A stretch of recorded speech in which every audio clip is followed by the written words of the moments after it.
दोस्तों yes bank की बात करें तो स्टॉक ने आज कमाल कर दिया। बहुत ही जबरदस्त तेजी और पूरे बाजार में वॉल्यूम टॉपर बना।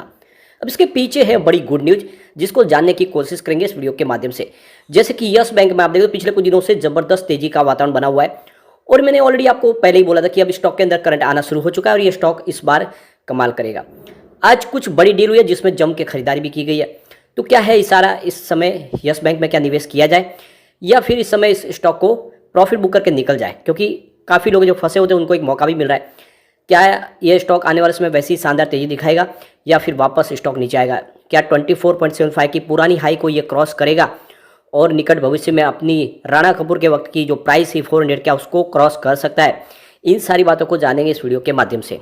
लेकिन फ्रेंड उससे पहले अगर आप पहली बार हमारे चैनल पे आए तो चैनल को सब्सक्राइब कर दीजिए, एक बेल आइकन दबा दीजिए ताकि जब भी नया वीडियो बने पहला नोटिफिकेशन आपको मिले। वीडियो पसंद आए तो लाइक शेयर जरूर कीजिए। चलो फ्रेंड्स वीडियो स्टार्ट करते हैं। सबसे पहले अगर हम बाजार की बात करें तो आज बाजार में गिरावट थी। बीएसई सेंसेक्स 64,933 के स्तर पे क्लोजिंग थी, जहाँ पे 325 पॉइंट की गिरावट थी, यानी 0.50% गिरा हमारा बीएसई सेंसेक्स। कल मुहूर्त ट्रेडिंग में जो तेजी बनी थी वो आज वापस खत्म हुई। निफ्टी बैंक में भी काफ़ी बड़ी गिरावट थी। 43,891 के स्तर पे 105 पॉइंट की गिरावट थी, यानी 0.24% डाउन रहा निफ्टी बैंक। उसके बावजूद भी यस बैंक के स्टॉक ने कमाल किया। अगर ये गिरावट नहीं होती तो लगता है कि जो तेजी है वो आराम से आपको 10% से ऊपर की दिखाई देती, लेकिन आप देख लो कि स्टॉक की शुरुआत फ्लैट हुई 18.40 पर, जो कल की क्लोजिंग थी। लेकिन इंट्राडे में 19.50 का ही बना। एक ही दिन में ₹1.10 का जबरदस्त जंप। जो लो बना वो 18.15 का था, यानी इंट्राडे में आपको गिरावट भी देखने को मिली, लेकिन निचले लेवल से जिस तरह से खरीदारी शुरू हुई इस स्टॉक ने कमाल किया और 19.30 पर क्लोजिंग दी, जहाँ पे 4.89% की जबरदस्त तेजी, यानी 5% की शानदार तेजी गिरते बाजार में। वैसे पिछले 6 महीनों में स्टॉक ने करीब 21% का शानदार रिटर्न दिया। स्टॉक 16 के आसपास था, इस समय 19 को क्रॉस कर चुका है। 1 मंथ की बात करें स्टॉक ने 13% का शानदार रिटर्न दिया, अभी स्टॉक ने दौड़ना शुरू कर दिया है। 5 डेज के हिसाब से भी 13% की शानदार तेजी है। आज वॉल्यूम में बहुत जबरदस्त जंप था। पिछले 1 महीने पहले इसका 19 करोड़ का वॉल्यूम था, 6 करोड़ की डिले उठाई गई थी। 1 वीक पहले 29 करोड़ का वॉल्यूम था, 9 करोड़ की डिले उठाई गई थी। कल मुहूर्त ट्रेडिंग में 6 करोड़ का वॉल्यूम हुआ और 3 करोड़ की डिले उठाई गई थी, लेकिन आज 59 करोड़ का बम्पर वॉल्यूम हुआ। बहुत ही जबरदस्त वॉल्यूम और पूरे बाजार में वॉल्यूम के मामले में नंबर 1 बना आज यस बैंक। अब इसकी परफॉर्मेंस देखें तो देख सकते हो कि 7 नवंबर को स्टॉक 16.80 के आसपास था, 0.6% की तेजी बनी थी।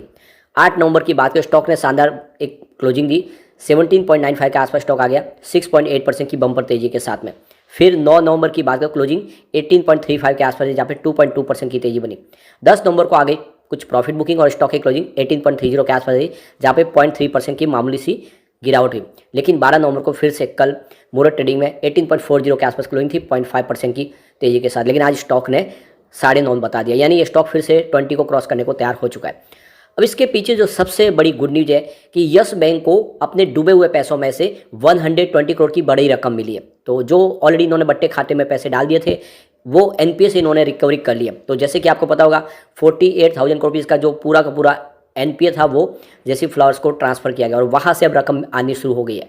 तो यहाँ पे देख सकते हो कि जो एक्सचेंज को जानकारी दी उसमें आप देख सकते हो कि यस बैंक को 120 करोड़ रुपए की जो रकम है वो इस समय मिल गई है जैसी फ्लावर्स के माध्यम से।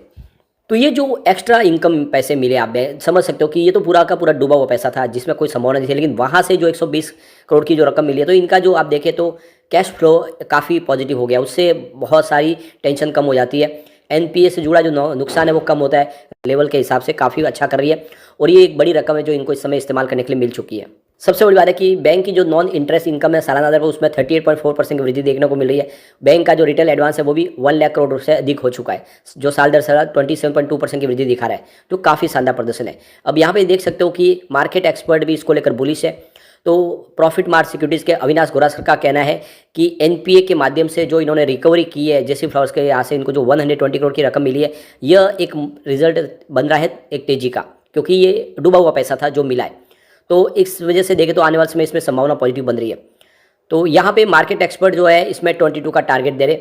18 रुपीज़ का आपको स्टॉप लॉस लगा के इस समय आपको खरीदारी करनी है। तो जो चार्ट पैटर्न बता रहे ये 22 तक इस समय जा सकता है। चॉइस ब्रोकिंग की तरफ से देखें तो यहाँ पे इस समय स्टॉक 18.50 के आसपास खरीदारी की सलाह है और ये 25 तक जा सकता है। तो आप देख सकते हो कि एक 22 का रेजिस्टेंस है, इसको पार कर ले तो 25 तक जा सकता है, ये सुमित बगड़िया का कहना है। तो 25 अगर जाएगा तो इसका नया हाई बन जाएगा, यानी फिर से जब यस बैंक की शुरुआत हुई 2020 के बाद, ये पहली बार होगा जब ये एक नई हाई बनाएगा और ऐसी संभावना बन जाएगी तो फिर एक शानदार तेजी की तरफ स्टॉक आगे बढ़ता हुआ दिखाई देगा। तो कुल मिला के काफ़ी अच्छी गुड न्यूज और इसका पॉजिटिव इफेक्ट इस समय यस बैंक के स्टॉक में देखने को मिल रहा है। यस बैंक बहुत ज़्यादा मजबूत हो चुकी है और आप देख ही सकते हो कि डिजिटल ट्रांजैक्शन के मामले में, यानी जितने भी डिजिटल ट्रांजैक्शन इंडिया के हो रहे हैं यूपीआई के माध्यम से, उसमें से 33% का शेयर अकेले यस बैंक का है, यानी हर 3 ट्रांजैक्शन में से एक यस बैंक के माध्यम से हो रहा है और ये सबसे बड़ी जीत है यस बैंक की। आज वैसे बड़े फंड हाउस बाजार में नदारत थे, आप देख सकते हो कि दिवाली के बाद वैसे भी सब हॉलीडेज पे चले जाते हैं। तो आज एफआई का बहुत ही कम इन्वेस्टमेंट था, मात्र 12.06 करोड़ रुपीज़ का ही इन्वेस्टमेंट एफआई ने किया है, सामने 202 करोड़ रुपीज़ की बिकवाली की है। इस तरह से उनका जो बिकवाली का आंकड़ा निकल कर आया है वो 190 करोड़ निगेटिव है। तो इस महीने में लगातार वो बिकवाली ही कर रहे हैं, अभी तक उन्होंने खरीदारी नहीं किया। पूरे महीने में 6359 करोड़ का माल उन्होंने बेच दिया है। तो एफआई बाजार में आज बिल्कुल एक्टिव नहीं थे। अब दूसरी तरफ देखें तो डीआई का भी बाजार को कोई खास साथ नहीं मिला। आज डीआई ने बाजार में 120 करोड़ का नया इन्वेस्टमेंट किया और जो बिकवाली है वो बहुत ही कम है, 25 करोड़ के आसपास की बिकवाली थी। इस तरह से उन्होंने आज 95 करोड़ का ही माल खरीदा। तो आज जो सारी ट्रेडिंग हुई है वो रिटेल इन्वेस्टर थे, उन्होंने ही यहाँ पे इन्वेस्टमेंट किया है, बाकी बड़े फंड हाउस बाजार में नहीं थे। अब यहाँ पे कुछ बड़ी डील की तरफ चलते हैं जिसकी वजह से आप देखें तो माहौल पॉजिटिव बनता हुआ दिखाई दिया। तो सुबह देख सकते हो कि 10:18 पर 18.25 की प्राइस से 30,41,000 शेयरों की एक बिकवाली हुई। फिर 10:19 पर 18.20 की प्राइस से 32,86,000 शेयरों की एक शानदार खरीदारी हुई। उसके बाद 11:56 पर 18.50 की प्राइस से 47,47,000 शेयरों की एक बम्पर खरीदारी हुई। तो उसके बाद 11:56 उसी समय 18.50 की प्राइस से ही 36,81,000 शेयरों की एक बिकवाली हुई। उसके बाद 12:35 पर 19.30 की प्राइस से 55 लाख शेयरों की एक बहुत बड़ी और बम्पर खरीदारी हुई, आज काफ़ी अच्छी खरीदारी हुई है।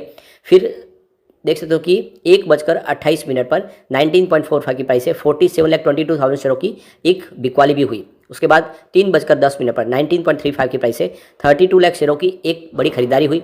उसके बाद 3:19 पर 19.40 की प्राइस से देख सकते हो कि 35 लाख शेयरों की एक बड़ी खरीदारी और हुई। उसके बाद 3:24 पर 19.40 की प्राइस से 77 लाख शेयरों की एक बड़ी बिकवाली हुई। तो आप देख ही सकते हो आज एफआईडीआई का रुझान जो भी था बाजार में वो यस बैंक की तरफ था। यस बैंक में आज उन्होंने अच्छी खरीदारी भी की और कुछ बिकवाली भी हुई है, लेकिन जो ये सिग्नल दिखाई दे रहा है ये बहुत ज़्यादा पॉजिटिव है और यस बैंक में अब एक फिर से नई तेजी की शुरुआत हो सकती है।